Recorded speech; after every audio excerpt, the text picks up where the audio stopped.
What's up? I'm TWA and welcome back to my channel. So, it's Halloween. It's spooky season. That means kids are dressing up in all sorts of fun things, like mummies, ghosts, vampires, Ariana Grande, Jeffrey Dahmer, Eddie from Stranger Things, that fucking creepy pink suited guy from Squid Games that is my sleep paralysis demon, Shrek. The list goes on. But childless adults are currently gearing up for a night of debauchery and sin and regret as they get drunk off their taint and make decisions that they'll regret. But me, being a responsible adult, made good decisions, and I decided to not touch grass and not be social and sit inside at home by myself and read things off the internet. So I will be reading some D&D horror stories. I asked this wonderful Facebook group if they had any that they'd like to share with me, and they had some doozies. And if you're not in this group, definitely check it out. I'll put the link down in the description. But let's get into these horror stories. The first one is from R. Was playing a druid that got stuck as a cat for like a couple sessions, so I did the only reasonable thing to do. I had my cat Daisy sit in front of the camera, and I voiced my character off screen. Daisy would do cat stuff and the party would go along with it like we were meeting a noble, and she started to clean herself on camera. The party erupted into apologies on behalf of me not being able to help certain things while being stuck in wild shape. You know, your cat going full tongue to butthole in front of a noble might not be the political play that your party wants to do, but in my opinion, like if I owned a kingdom, if I was a noble and a talking cat came into my kingdom asking for anything, I would just give it to them. Fuck my daughters, eat my foot, eat my fish, I don't care. Talking cat, we just worship it. That would be that. So maybe you'll get that going for you. This next one comes from another R name. Had a DM that was secretly encouraging female players to do NSFW RP with him in private text channels by rewarding them with sex P whenever they played out doing it with an NPC. My lord. I think we can all agree that coercion is disgusting. And coercion through D&D XP is explicitly fucking gross. Like, you have to have a demented slug brain, a soggy, wet bread brain to think that that would actually work. Like, what do you think is going to happen? They're going to be like, yes, let me virtually slob on your knob. Let me really get up in that taint for an extra level in cleric. Can I send you a couple pictures of my butthole for some health potions, mayhaps? Maybe? Like, I'm not even trying to shit on erotic roleplay. That's fine. And this 3000 IQ gigabrain sex P system could be interesting or fun. But the thing is, it sounds like this was just a normal game where players were just lured with XP. And that's not really something you want to spring on people. But yeah, that sex P, it's one for the books. This next one is from S. I remember my worst time was playing in a Curse of Strahd campaign. I was playing the not yet finished at the time Mystic, kind of just testing it out. And I used a spell to get the governor or whatever of the city to forge a letter, which the DM let happen after he failed to save. But instead of like any warning or effect of the spell ending or any really notice, he was just like, eventually the spell ends, and he calls his gods. You are captured and hanged. Roll a new character. No chance to escape or try anything else.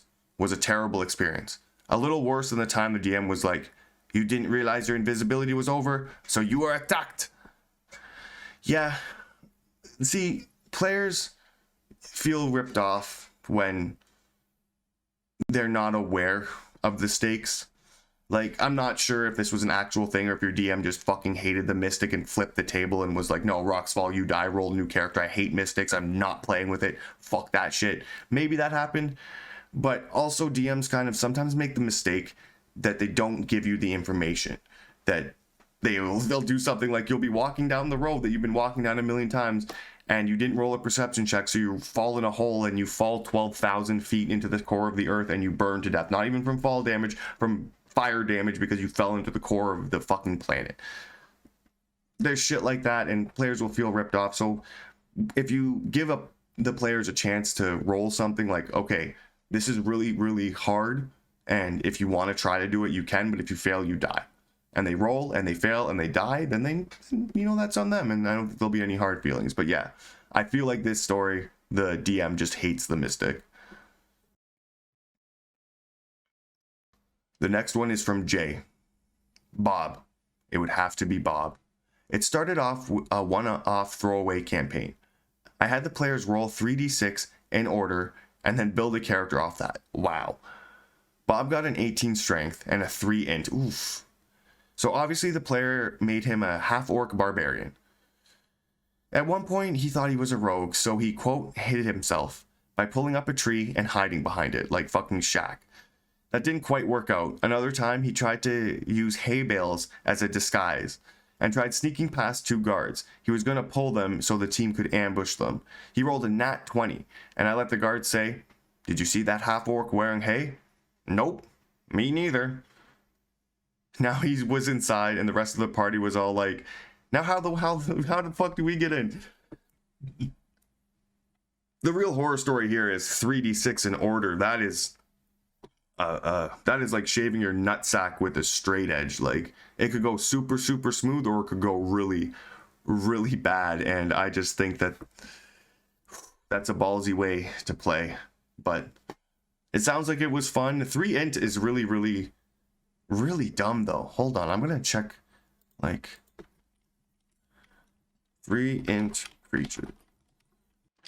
Okay, so I've just looked up what 3 intelligence creatures are in D&D, just so we can get a frame of reference here for how stupid this barbarian was. A beholder zombie, a bloodhawk, a cat, a clay golem, a direwolf, an elephant, a giant wolf spider, a jackal, a killer whale, a lion, a rock, a tiger, a wolf. A lot of things have 3 intelligence, but no, like, humanoids, or like, it's all animals. It's pretty low. This final one is from R. Had a rules lawyer player who would look up the monster stats in the book and then argue with me, the DM, over "That's not what the book says." I reminded him this was a homebrew story with homebrew monsters and homebrew places, and this continued for 4 sessions until he finally snapped, and it ended with him throwing a d20 at me and me throwing him out of my house. I still have the d20, one of my most reliable dice I own now. Fuck yeah, at least you got a d20 out of it. But honestly, I'm not a fan of people like this. If you sit at my table and say something like, "Oh, well, goblins are actually supposed to only have 14 dex, so you should have only got a +2 to that," I'm just going to start making shit up like, "Well, actually, Tiamat in my world is a big titty goblin, so these get big titty goblin powers and they have more health because, Tiamat is a big titty goblin in my world." And then just fucking stare him in the face. But yeah, that's all the stories from Facebook. So let me share my own personal D&D horror story. This is primarily around 2 people, R and Z. These are both my friends and they're fabulous, fabulous people, but this horror story is still a horror story. We were playing the Rick and Morty Dungeons and Dragons module. And this module is fucking weird, but these players were even weirder. Z, off the bat, wanted to play at PvP. So she began pickpocketing other players, trying to steal loot for herself, just playing in a PvP competitive manner. Now, through events, R lost all their clothes. They had no clothes, they had no bag, all they had were their weapon. Now they, as a party, were at a chest that they couldn't get open, and they all walked away from it, except for R. And R said, "Well, I can break this chest," and he broke it by himself. And he got 100 gold pieces. Seeing this, Z came back over, and R said, "No, I'm keeping all this for myself because we're playing competitively, so I'm keeping all of this gold for myself." And Z responded with, "Well, you are naked with just an axe. How are you going to hold all this gold?" So R shoved all the gold up his ass. I made him make a constitution saving throw. He made it. And he shoved 100 gold coins up his ass. Now, if that's not bad enough, Z then kept it up and asked if she could pickpocket R. Yes, she asked to pickpocket coins out of his asshole. So I said, yeah, sure, you can try. You're rolling with disadvantage because it's his asshole.